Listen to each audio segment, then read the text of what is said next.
Good afternoon, everybody. Welcome to No BS Ted. This is Ryan from No Border Sports. He's the No BS part. I'm Ted from TED Talk Ball, the Ted part.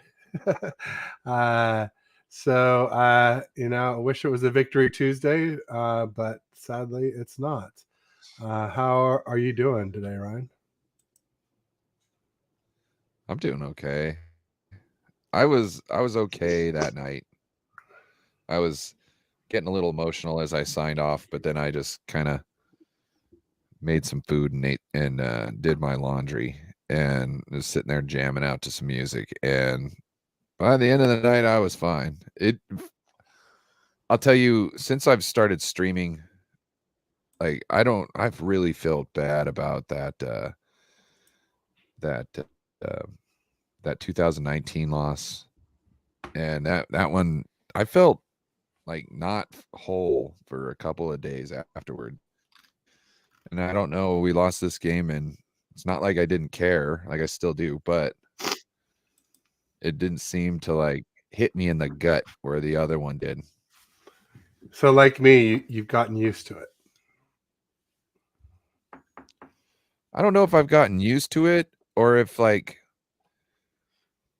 having a YouTube channel where you talk about it all the time is kind of therapy. It is. It So I also. don't It's also I don't for get me. I It's don't get that upset because I know I get to talk it out. There you go. Yeah, and for me, Mahomes was sort of like iffy back then, and he's so established himself since then that losing to him, it's like losing to Brady. You just, kind of expect it most of the time, even though we had the better team. But now things are coming out. I We mean, should have won that. I mean, well, losing Drake Greenlaw certainly didn't help. Losing not Allegretti, Feliciano certainly didn't help. Um, but now I'm hearing that, you know, Eric Armstead's been playing with a meniscus ever since the Eagles game, which I talked about in my article. He hasn't looked the same since he came back from his foot. Maybe that's why. I mean, that is why. And then I guess apparently Hargrave had a thumb injury he was playing through too. So it explains why maybe our D line, I was calling them overpaid and overrated for a while there, for before the Packers and Lions games. Um, so it's starting to make a little more sense. They don't like to talk about those things. I was watching, who was I watching? I was I was watching Eric Armstead interview Trent Williams. And he was saying like the one time or Eric Armstead was showing the one time he had kind of got around and on Trent Williams. And what he did was is he slapped him in the face because Trent or Eric Armstead had just broken his hand. And he was saying, I only got one move, and that's to slap him in his face and then try and get around him while he's dazed. And that's exactly what happened. So Hardgrave protected something on his hand. It kind of makes sense on where his production was. You know, he's just trying to nurse because it's hard to do something with a hand that's hurt and can move. Movement hurts. Absolutely. So if it can't be in a cast, which you don't want to be in a cast because then you've got no movement. I'd rather be able to, you know, buddy tape them and kind of work on things. But it's we should have won that game. Did you notice that Mahomes didn't run until Greenlaw was out of the game? Yep. He knew Mahomes was better. not trying to look down. Yeah, well, I think it was the game plan. They knew, hey, you don't want to do this. You don't want to be meeting him out in the open field. And then once he was out, I think the OC was like, hey, we can run this. We can totally run this, guys. And it killed us twice. Sure did, no doubt about it. Let's say hi to the folks in the chat real quick. We got Buck What You Heard, Yeah. aka Gene. He is a Bucks fan and a Bucks content creator. He's been on the show a couple times, at least a couple times, a few times. Great guy. Welcome to the show, Gene. We got 49ers What Ultimate up? Report, John Jay in the house. Make sure you check out his channel. I think this might be somebody new, Eugene Thomas. Ted with 2 Ds, I'll take it. Almost Teddy. Most people don't call me Teddy, unless it's super petty Teddy. But welcome, Eugene. It's first time, and if you're not first time, correct me if I'm wrong. But I think it's first time I've seen He your handle. seems to know you. There you go. Jeremy Dietzel Gaming. After the last 12 years, you get used to them finding new ways to lose. Yeah, it's saying sad but true.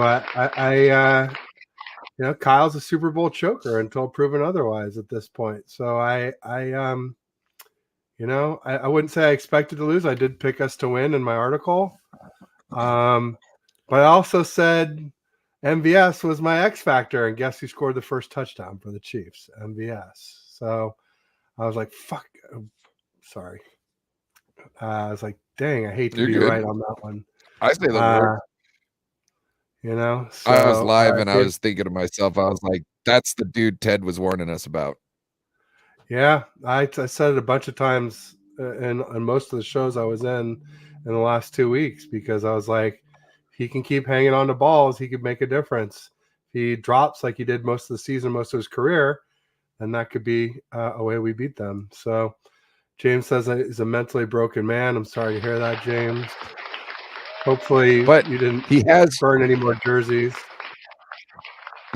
Well, there's the story. So, okay.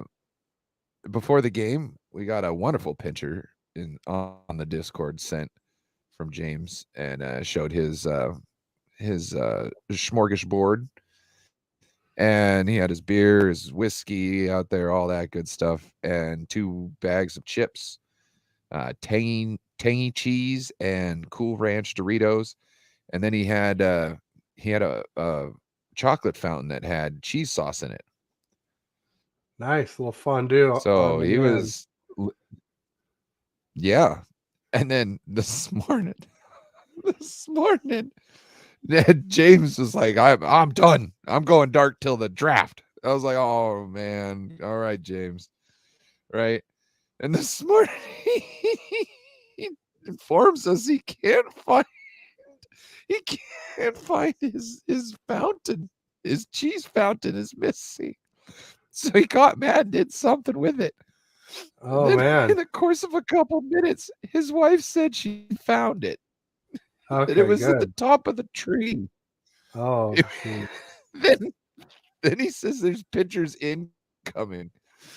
So then I get a picture on the Discord of his cheese fountain stuck in the tree. James, wow. Well, it was a frustrating loss, no doubt about it. I have to say, though, when we gave them the ball back and all they had to do was score a TD. Oh, here we go. If check his second. I was not feeling good. He said, I drank a full bottle of whiskey, woke up, couldn't remember where I check the second. There you go. My wife found out this morning in a tree. Oh man. That's good. That's good stuff, James. You did your part. I said, did you wash it first before you forgot where you put it? He says, no. And when it was in the tree, he says, no wonder the dogs didn't have dinner because they had lapped up all the cheese sauce and were good. Oh, nasty. Oh, that's not going to be fun to clean up. Eugene Thomas says, abandoning the run play and the play selection in the third hurt the most. Abandoning the run hurt a lot. Yeah, play selection, same thing. Passing too much, that hurt. I mean, the Ray fumble. But you know what hurts? Is Ray today. He said he's on 49ers NBCS. Quote, I'm a playmaker. You have to take risks. Ray McLeod doesn't regret trying to pick up the muff punt in the 49ers Super Bowl. I was like, come on, man. So I quote tweeted it and I said, what plays did Ray make? Because I don't remember him ever making a play. Feel free to make them on another team. I swear it touched one of our guys' legs. I believe it touched one of our players' legs, if I No, I remember know correctly. that, but he's saying So everyone therefore, said he should have dove on he the had ball to. and not try to pick it up and make a play out of it in traffic. Oh, And he's like no, you dive defending, on the ball. trying No, to you make dive a on the ball. play. Yeah, he's like, I'm a playmaker. No, well, Hey. Like, we have been go be a playmaker on we've been another looking team, for Ray. somebody Look, their to. contract's up. So hasta la vista, baby. Well, Don't let the door hit you. we've been looking for a playmaker in the return game, Yeah, and he ain't he was it. supposed to be that, and he He is not. wasn't. Yeah, He's not. so He never sorry, did Ray. jack. He never did jack. Daniel Berry Well, sports highlights. no, he did his job while he was here, as far as in the offense. When he was in, He he helped sold fill in out. for Debo some. Remember, Yeah, he was he got that TD against well, the not just that, but Commanders. like sometimes they'd run the ball and give like Debo or somebody a break, and he'd be in there and he'd be run blocking down the field. There's many times you saw him help block No, people that's for fine. long I'm talking runs about / as a touchdowns. returner. So As a returner, he I was very understand. underwhelming. I'm He just didn't saying I turn the don't ball over want you much. saying. But sorry, go ahead. Yeah, and that was his big thing, was turning the ball over. You're good. I just, like I can't totally shit on him for I'm everything. not I'm totally just shitting on saying him. I'm we shitting can on this find that quote. in somebody else. If he hadn't said Yeah. that, Oh, I'd yeah, be no, I cool got with you. bringing him back for what he contributed to the team. But if you're gonna stand on that and just be like, no, I'm still right, like cost of the game, but I'm still right.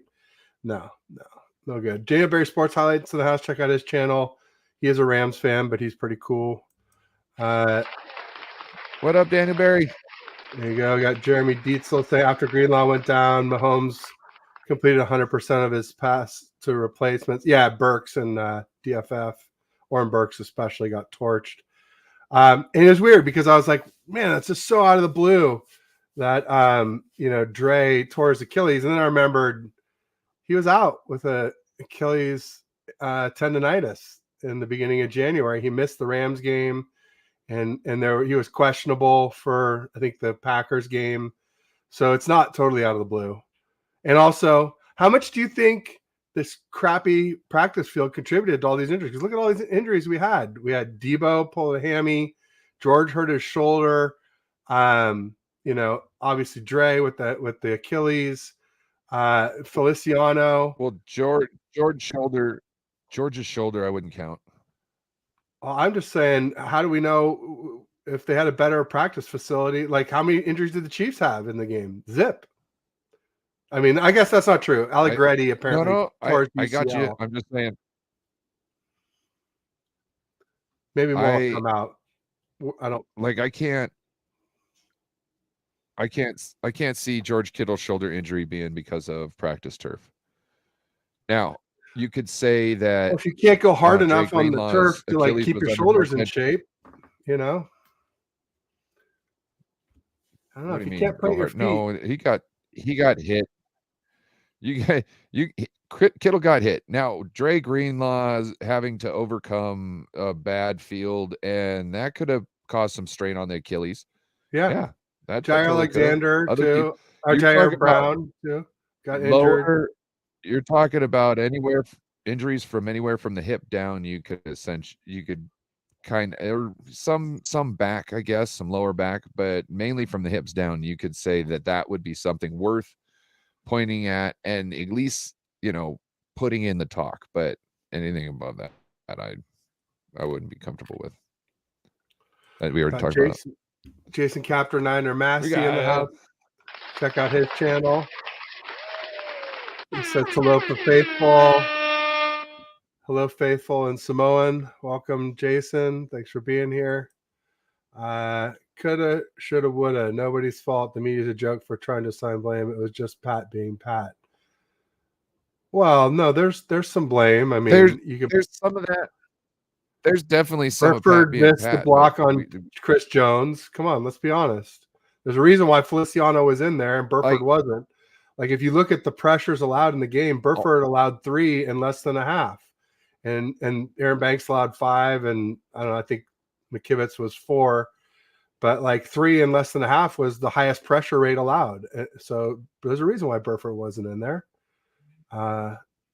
and I'm glad The he whole wasn't. team made mistakes that led to this. Yeah, no, I mean, I'm not saying The whole blame team, everybody anyone. did something. Maybe I made it sound like I was blaming Ray 100%. I'm not. You know, Moody gets some blame for the blocked field goal. Ray, Burford, Yeah. you know, Kyle, Trent Williams, Debo, Christian McCaffrey fumbled absolutely You know, on that opening everybody, I'm drive while we telling were you, driving. everybody Absolutely. on the team did something Gibson with a wrong. horrible coverage. Gibson. Where he just stopped. Jair Brown, I think he missed something or wasn't able to get somebody for like. Yeah, I'm but he had telling the you, interception. everybody So had Jair Brown's all good in my book. Yeah, but that was more than I expected. I'm just of him. saying, you did something. Yeah. You did something that contributed to the loss. Everybody on that field did something. They know it. That's why, like, I would blame Kyle more, but really he called a pretty good game. There's definitely some things I want to gripe about, but like three quarters, like even down to the end, like, yeah, you could gripe some, but at the same time, like, he was doing a good job against a great defense. 3 3-and-outs in a row. And I just, you can't have that. It's I was literally sitting next to John can't. Pay, the former Stanford quarterback and former 49ers quarterback. He has a ring from 89 as being a backup QB for the Niners. And he was like, you can't just not score this many times in a row. I'm like, I agree. This is not good, John. I was at a party where he was. I'm going to try and get him on the channel here before too long. Great guy. That was in the third quarter. Yeah, it was ridiculous. Right? That was in the third quarter you're talking about. Yeah, James Renall says Dre I'm saying first, second, and fourth quarter, and you know, overtime's overtime, but you know, the first I'm not that mad about quarter, Kyle for overtime because I can't sit here and say it was a great idea to put a gas defense back on the field after the Chiefs had just had a long drive. So I can't be too mad about that. James Renall says Dre and Armstead getting surgery. Does anybody know which surgery Armstead's getting? Is he having it shaved or is he getting the meniscus repair? Because there's a huge difference as far as return to play. If he gets it, big difference. If he's repaired, it's like 6 months. Yeah. Which still isn't, you know, I mean, he still should be back by camp. So, but I'm just curious to know because the shaving one, it's a quicker return, but it also can. To me, if I'm him, I'm getting fuck you up long term. Yeah, I'm thinking he's going to have it shaved, and here's why: because he played on it, and you know, usually have it shaved if it's not real serious. If it's a big chunk, they'll sew it back on, and that's the long recovery period. But you can't play when there's a big chunk of your meniscus hanging out. So I'm thinking he'll just have it shaved. I think he'll be back by OTAs. Be my guess by May. No problem. I mean, way before that. Let's be honest. It'll probably be. I don't know. Even just a month or two. I don't know either, but that's my guess. I wouldn't. That's my assumption. Drake May, Jeremy Dietzel wants us to draft. I just wouldn't want him to have to come back early, go through camp. Oh, I just don't want him to have to come back and then, you know, halfway through the season have it injured again. Yeah, no, I agree. Straight up taken care of. I agree. If it requires the long version, then get the long version because that will add to his longevity as a pro. And I would never begrudge anybody for looking out for their long-term, you know, health, not only in the NFL, but after the NFL. You know, these guys often end up cripples. And so anything you can do to avoid that is a good idea. Maybe this will be the time we invest in O-line. I called for it on the timeline. I said, Kyle, invest, especially when you look at the Chiefs where they've got their sixth man, Allegretti, comes in and they don't miss a beat. They don't miss a beat with their sixth man on the line. And it just shows you got to have like about 8 deep at the beginning of the season of starters on O-line, not a bunch of guys that can only play here and there in spot duty because you just can't count on them all staying healthy for the whole season. Joe Tooney's a great player, but hey, he tore his pec. He couldn't go. So they had Nick Allegretti, and he did great. So yeah, hopefully Kyle gets a message. That's what I was saying. They've been doing before the Super Bowl. I was saying that at halftime in the Lions game. Not that I thought for sure we were going to lose, but I mean, I was like, hey, if we do lose, maybe that'll get Kyle to, invest in O-line. So that's, I kind of had the same thought 2 weeks ago. So Jeremy. I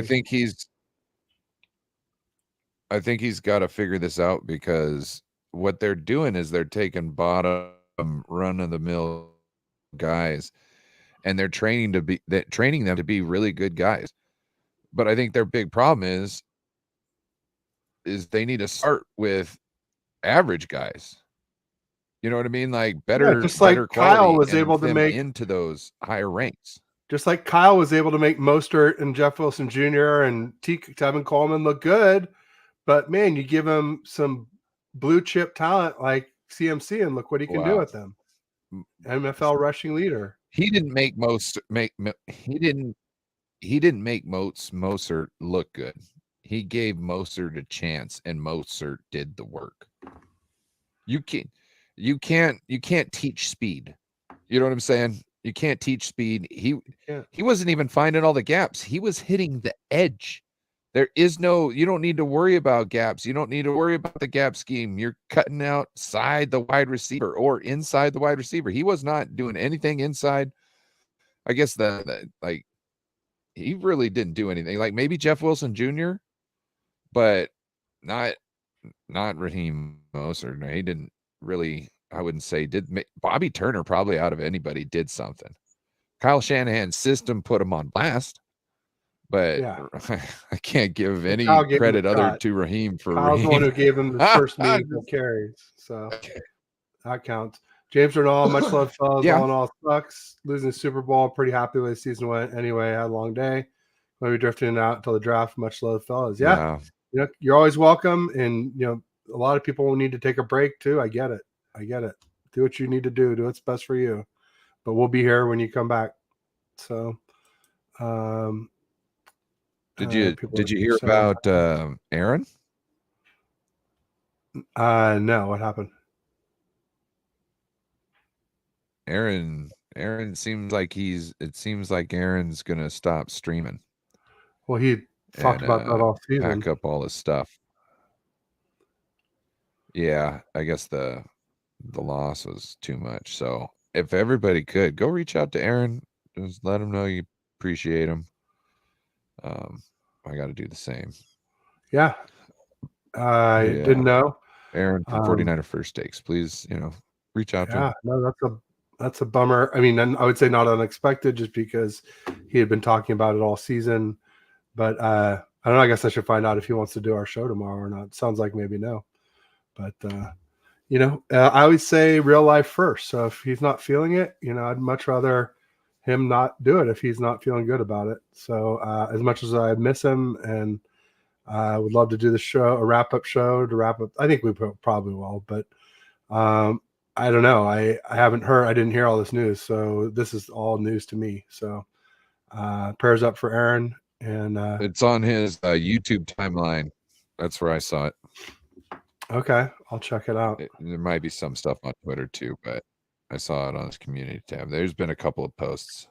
So Eugene says the OT rules suck. I mean, they're the rules. Whatever. They're the same for everybody. So under the old rules, they would have got a chance to get the ball back, right? Yeah, it would have been the same thing, except for they wouldn't have had to score a TD. I mean, they didn't have to score a TD there either. They could have kicked a field goal and sent it to third or second overtime. A double overtime. Yeah. The only difference would have been that if we had scored a TD on our first drive, the game would have been over. Whereas, that the way it was, even if we scored a TD, the Chiefs would have get a chance to match it. So, I mean, they are what they are, Eugene. I'm not gonna worry about them. They're the same for everybody. We should know them better. And we should have won it before it got to overtime. Absolutely. We had our chances. We didn't do it. Shardal Gupta in the house. SG Sports Shop. Check out his channel. Saying hi, Crypto. Hi, Ted. What up, Shardal? The NFL did not solve anything with the Shardal OT in the changes. house. Well, they solved the Bills crying about Yeah. it, is what they did. So we're doing better now that you're here, Shardal. Absolutely. Yeah, we shot ourselves not just once. Boy, we shot ourselves. We emptied the clip into our foot, or at least a revolver, or at least 6 of them.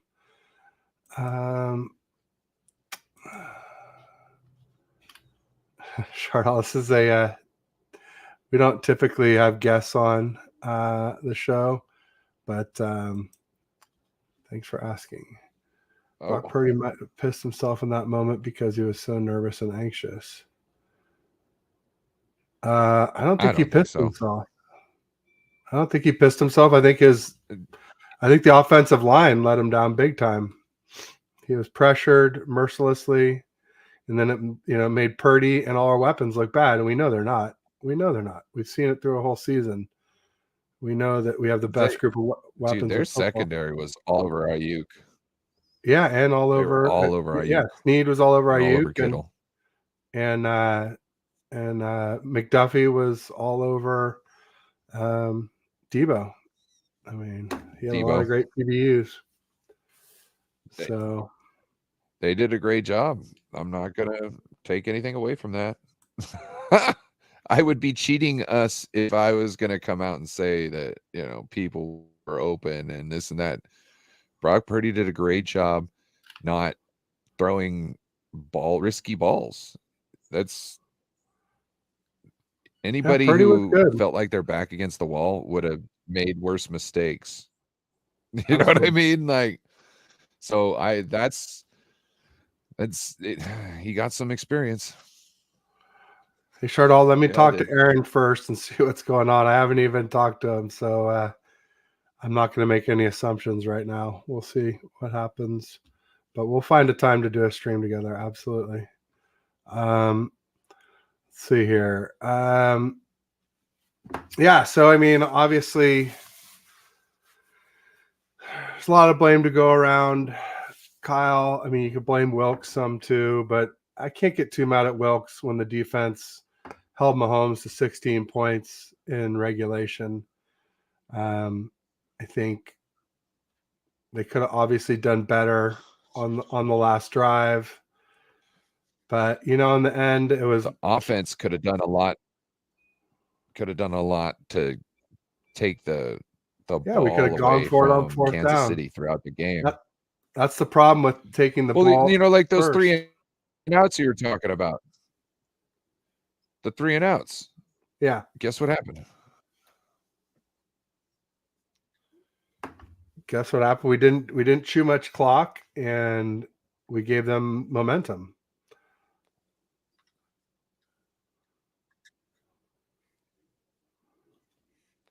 Bunch of incomplete passes. Yep. Carcast. Well, not momentum. Well, 3 and out, and yeah. What up, Carcast? Appreciate you stopping in, sir. Everybody, make sure you check out his channel. So, yep, and we are streaming on both our channels right now. So if you are watching on a TV, on a computer, hit another browser, and make sure to mute it. If not, make sure to at least go over to the other stream and like and subscribe. We would appreciate it. Yeah, it makes a big difference.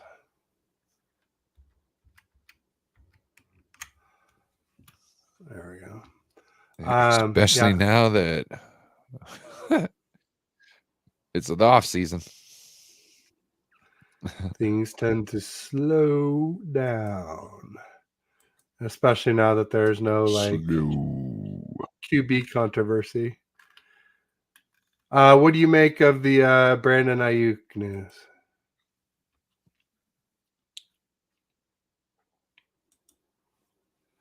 I mean, did you hear what's going on?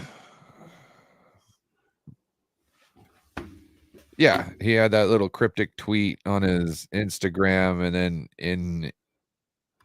his in girlfriend and his his locker. brother. And what? His girlfriend posted something on some video somewhere, TikTok or Instagram, and his brother said, "We're effing out of here." And I said somebody was a Lions fan was griefing me about it. I said, "You didn't You remember cut Debo off. did more things than that." Can you start over again? Sure. So Brandon had Can a you start cryptic. over again? I didn't hear that. You cut out. Yeah, I'm here.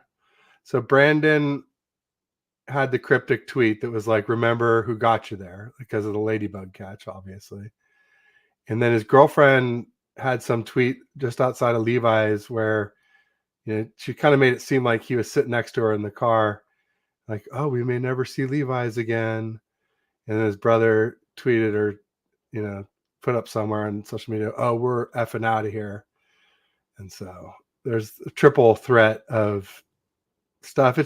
I don't mind it, like he needs to do what he needs to do, negotiate. In general, I don't mind, but like, dude, it's like Tuesday after we lost the Super Bowl. Like, maybe wait a week. I He don't know. just he just lost the Super Bowl. He's emotional. Did you see him in the interview? It looked Yeah. like they had him next to his locker, and it seemed like he just wanted to cry.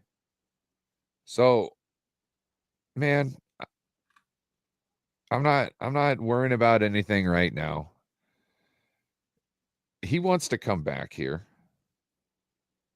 He doesn't want to go somewhere else and not only have to, I'm sure he's not scared of having to make new friends and whatnot, but he's bought out into this system. He likes what he does here.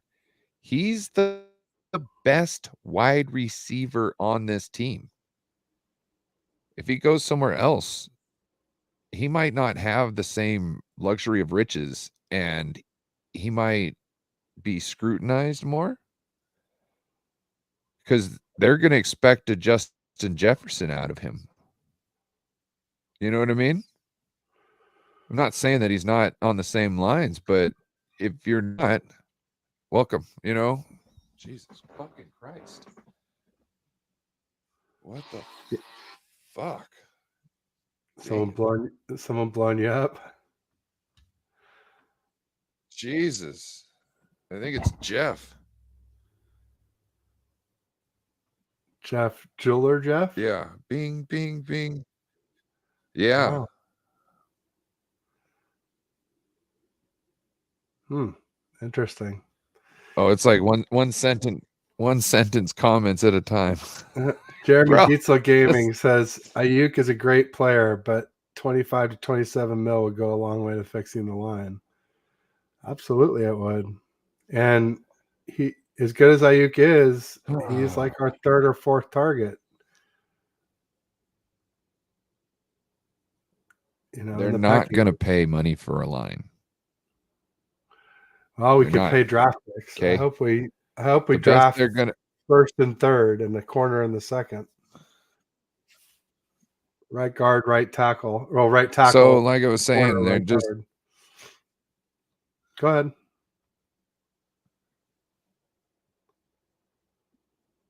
I just think that they're not gonna pay money for that stuff because it's the same thing like the quarterback. They're not trying to pay money for the quarterback.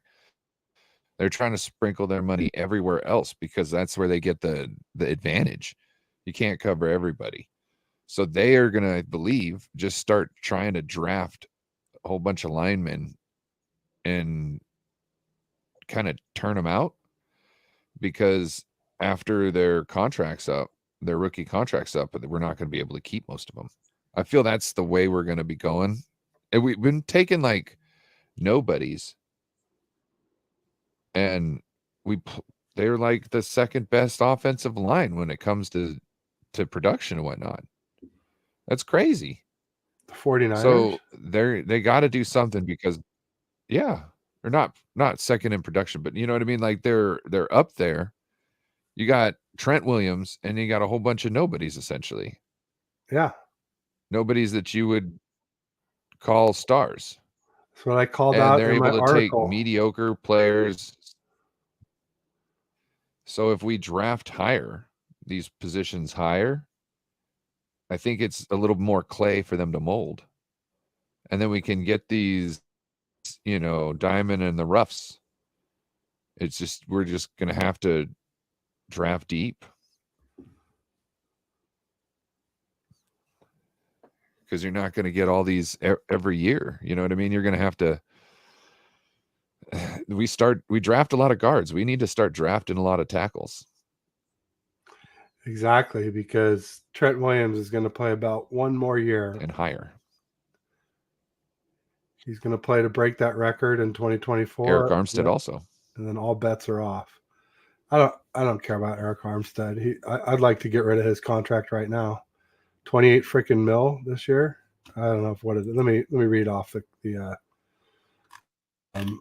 cap hits. They're pretty amazing. For Armstead and Devo are both right around 28 million. Here we go. Trent Williams 31.5, Devo 28.6, Armstead 28.3, Warner 24.4, Kittle 21.9, Travis Ward 17.9, Hargrave 15.4, and Bosa 14.6.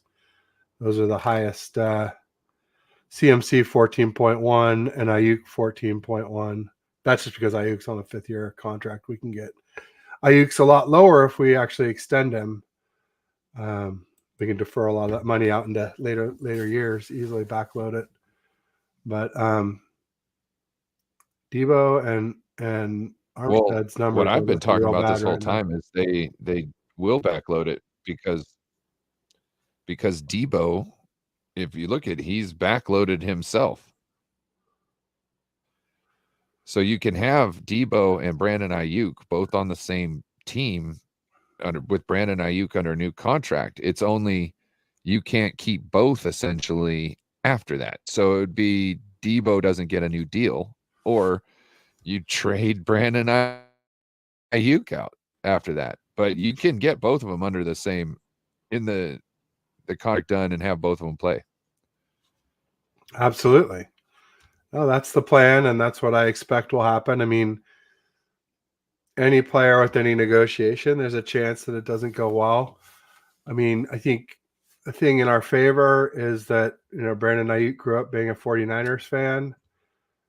But I think a thing in our in the negative column for us is that we're a run-first team, and we have Debo and Kittle and CMC that all take so many targets. And, he may be thinking, what if I could go to a team where I could be wide receiver 1?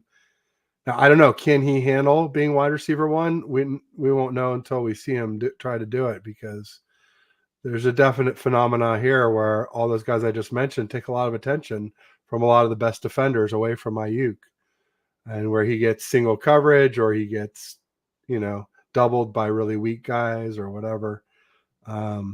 So that'll be the interesting stuff. But I think Ayuk will sign. I think he will be a 49er for many years to come. And then regarding Debo, we'll probably restructure his deal too.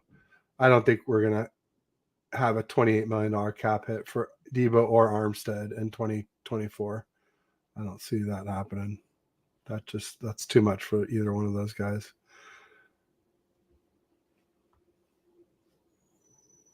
But I guess we'll see. Maybe they have it worked out to where that'll work. What else is in the news?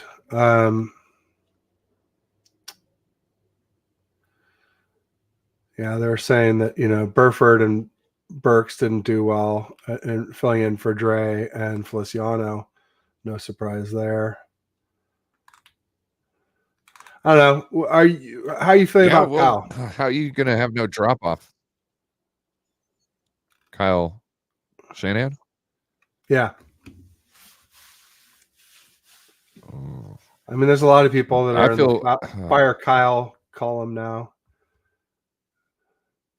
Well, I feel bad for him, actually, because he just lost a game, the biggest game of his life, because it's the last Super Bowl he was in. So I would say it's the biggest game of his life. And people are able to just point at everything he did wrong, and he's gutted right now. probably some of this stuff he feels is true.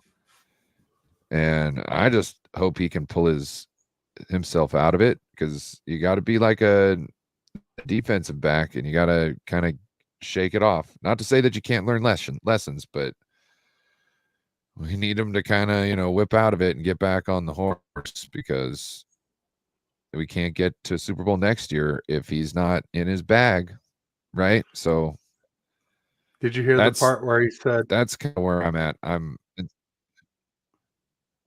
said, did you hear the part where he said, I wouldn't change anything?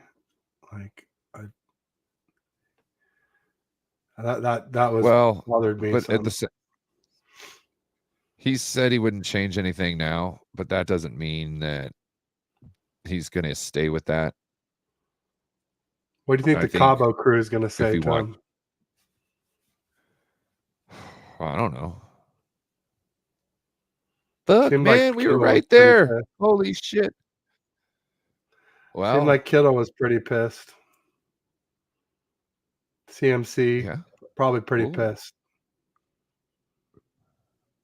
Well, don't put the ball on the ground. George, look, it's a team game, man. If you weren't open, you didn't get the ball thrown to you. I don't know what to tell everybody. That was a tough ass game. That's why I'm not like pissed about anything really, because that was a tough ass game. It was. Like, I didn't see defense was legit. It was, well, every aspect, everybody was, even when the Chiefs weren't moving the ball, our defense still wasn't like, jamming the ball down their throat and spiking it in their face and, just destroying people. It was just they weren't completing passes. You know what I mean? Like it was a hard fought game. Like I said, everybody on the 49ers made mistakes. I bet you could probably point at mistakes that every Kansas City Chief made. We just made too many over the course of the game at crucial moments that stopped us from scoring points. That's why I can't really be mad at just Kyle, because Kyle could call that game and we still win the exact same game and we could win it. So, you know what I mean? You want to call for Kyle's head? Okay, well, show me how Kyle specifically impacted the whole game and none of the players did. Tell me how his scheme, you know what I mean? Now, situationally, we can go there. We can talk about situationally, but over the whole game, like the game he called with what he was calling, how things played through, if the players had executed correctly, and this is no shot to them. You can't be 100%, perfect all the time, but we could have won that. Yeah. Yeah. If Moody gets the extra point, they can't tie the game up at the end like that.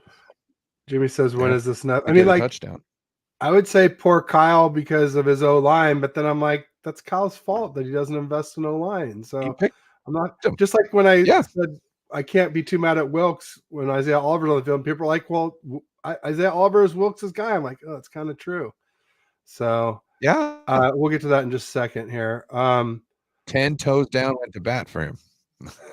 Jimmy says, when is this enough? Shaking my head. Yeah. When is it enough? I don't know. We'll see. I just hope Kyle can figure it out here and he doesn't have to be like Andy Reid and do it on his second team instead.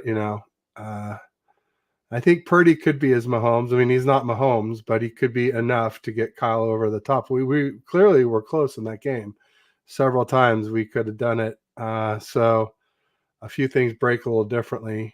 So, yeah, I mean, I'm mad at Kyle, but I'm definitely not like fire Kyle, not by any stretch of the imagination.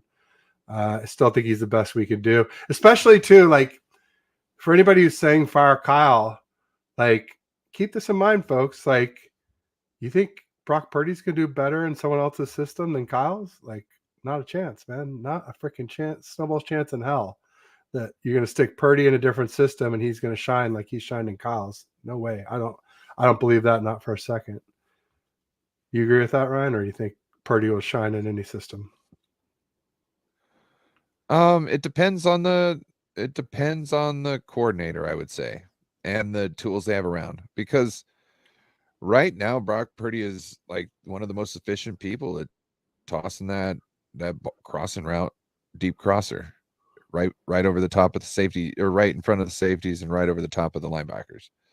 So if your scheme doesn't call for that, then he's not going to be as good, because he's not able to put his whole, stuff at his whole bag out on the table and use it. So I do, I think given somebody who's willing to have a scheme to fit his strengths, he could go anywhere in the league. Essentially, I don't see him being in like an air raid type, where not every other, but you know what I'm saying. Every other play they're going deep. I don't see him being in that type of system, but any other system he's perfectly fine in.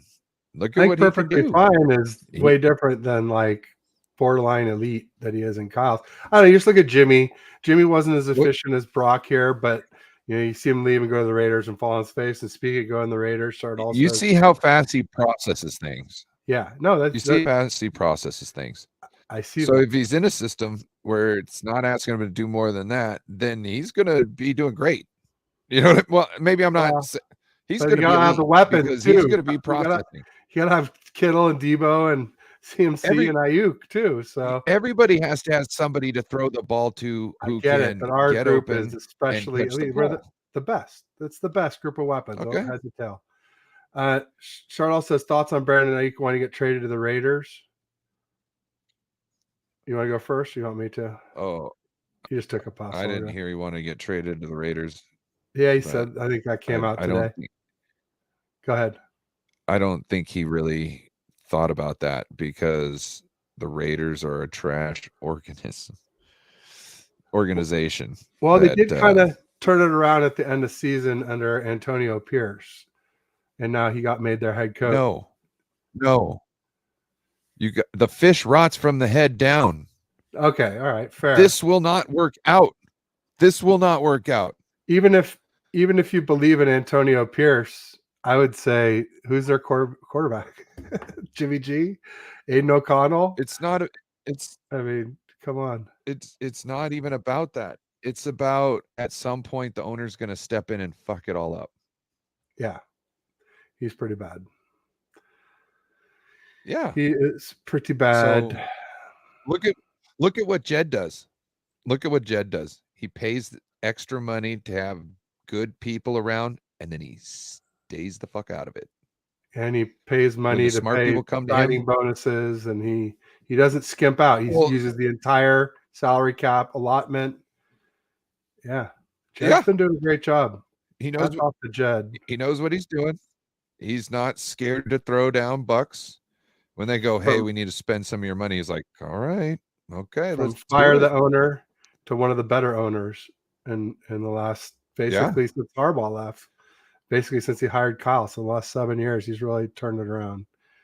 Way to go, Jed.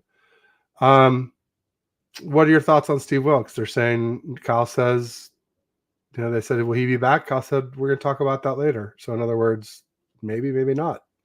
Ryan, if you're Kyle, do you bring Steve Wilkes back? From everything I saw this year, yes. I don't know what it's been like to work with him behind the scenes.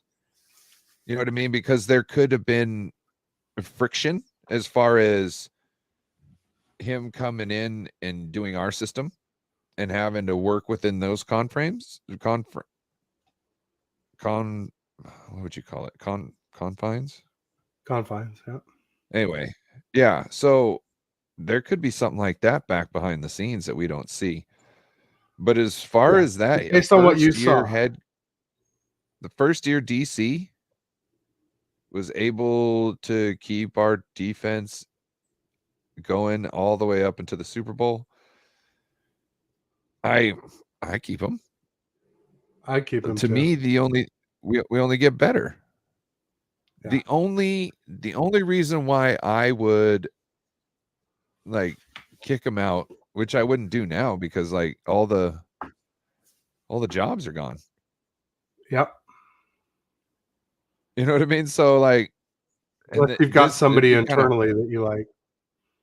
see, and even then, that's okay. I'm gonna say, hey, after this 2-year stint, he's gonna take over. I want you to kind of have him in the room on some things. You know what I mean? And we're expecting that you go get a head coaching career, a head coaching job. So he's going to take your place. You know what I mean? And that's perfectly fine. You can keep them both here at the same time.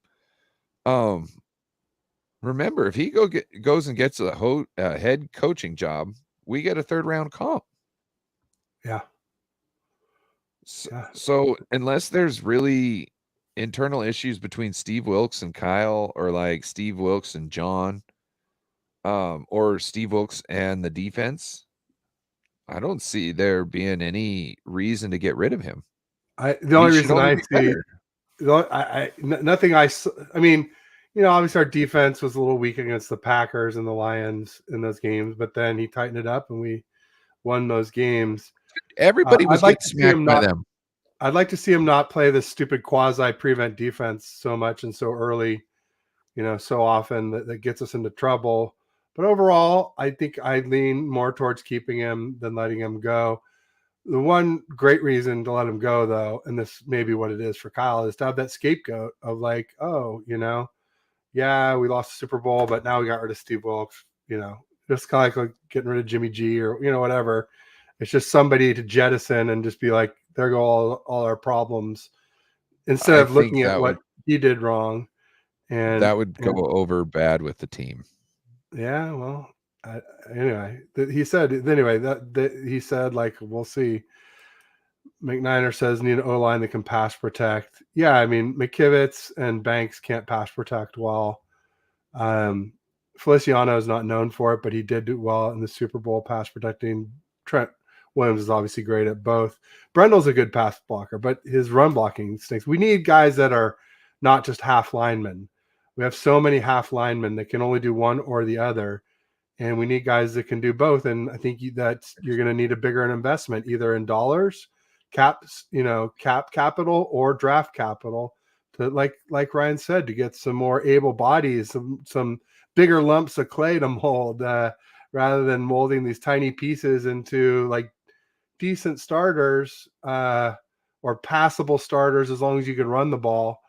You need guys that, if push comes to shove, you can drop back and pass and win a game. You got to be able to do it. You got to win the game in overtime. You got to be able to do it. And this O-line could not protect Purdy. They let Chris Jones come untouched repeatedly in that game. It wasn't only just once at the end. It happened at least twice. And there was other people too that just came untouched. Can't have that. Cannot have that. And you can't have Brock Purdy getting blamed for that. I'm not going to sit here and tell you Brock Purdy's elite. I still don't think he is, but he's a lot closer to it than he looked in that Super Bowl. I'll say that. He's elite in this system. He's had elite stretches of play. I think if you saw an elite quarterback in this system, your jaw would hit the ground. What would really happen if you had Mahomes or Josh Allen or Lamar or Joe Burrow? Mahomes had bad games when he came up against defense that made him uncomfortable because he didn't know what he was seeing. We saw that. This year with Brock Purdy. We saw how many defensive coordinators this year tried to stump that guy. A 2-year I get it. Guy 2 years out of the college. It's just, you know what I'm saying? How many got to do it? He wasn't stumped. Look, they were talking about how what's his name was going to stump Brock Purdy with all his packages and this and that. Brock Purdy wasn't stumped. Nobody was open, and he was getting pressure. Or when they were like 85 batted balls. And that taller QB is not going to have as many balls batted. It's just not, or faster, or whatever the case may be. So, no, I'm just saying that's the same thing we've been saying all along about him. He is limited height, limited arm, limited top speed, and the limited arm I'm going to go back on because he throws it deep. I'll tell you what. Here's one thing I loved about Purdy in the Super Bowl was I loved looking at the Kansas City Chiefs defense and seeing 2 high safeties, a safety back out of the box, an extra, the second safety out of the box. And I loved seeing one of the guys in the box spying Purdy. And like, to me, that's all you can ask, is that your quarterback is eliminating 2 guys out of the box, one physically out and one that's physically there, but his eyes aren't on our weapons because he's got to watch Purdy in case he takes off. So those are huge for Purdy. Still don't think it makes him elite, but it makes him way more than a game manager. I will say that. So to me, there's a big gray area between game manager and elite. It opens up our offense more. Yeah, it absolutely totally opens up our offense more. And our offense has never looked better in San Francisco than it has with Brock Purdy. Absolutely. Got somebody I think new here, Joshua Issachar. 30 plus rushes. And CMC has a ring. Shanahan ruined our chances. Yeah, I think CMC only had like 23 touches total with the 2 catches, or 25 at the most. But yeah, 30 plus rushes, catches, whatever, touches. Yeah, I agree. I agree with that statement. Do you agree with that? Yeah. Yeah, I think so. 4 yards gave Mahomes the last 2 minutes of regulation. That's a no-no. CMC had to open lane the last play before the field goal. Kyle isn't the guy. He folds in the biggest moments. He definitely has so far. I mean, until proven otherwise, Kyle is a Super Bowl choker. I'm not going to say 0-3 in Super Bowls like a lot of people, because I only count his head coaching record. He's 0-2. He didn't have control of the, roster or the defense in Atlanta. That was Dan Quinn, and the defense gave up a huge lead, not the offense. He should have run it more. I agree. He should have run it more in 2019. I agree. He should have run it more in this last Super Bowl. I agree. So I'm not saying that he doesn't deserve blame, but to say he isn't the guy, I mean, remember, that's what they said about Andy Reid. And until Andy was Kyle, until Kyle passed on Mahomes. And now, maybe Purdy can be Kyle's Mahomes. I mean, he's not as good as Mahomes, but he could be good enough with all these weapons that we have that it could be enough. And, just remember that Purdy has only played 1 full season this year, and you didn't have even a full off season. He was rehabbing most of the off season until camp, where he could have been improving. So I do expect that Brock will continue to improve. Maybe I don't think he'll take a quantum leap like he did from 2022 to 2023. That was huge, where all of a sudden he's peeling off long runs and deep passes to go with the intermediate passes that he was already crazy efficient on. I don't think it'll be a quantum leap like that, but I think Brock will definitely improve between 2023 and 2024 with a full off season to work with all the weapons and learn more of Kyle's system, get his timing even better, his anticipation that's already so good. It could definitely be better. I want to see him go pick somebody like Tom Brady's brain, and somebody like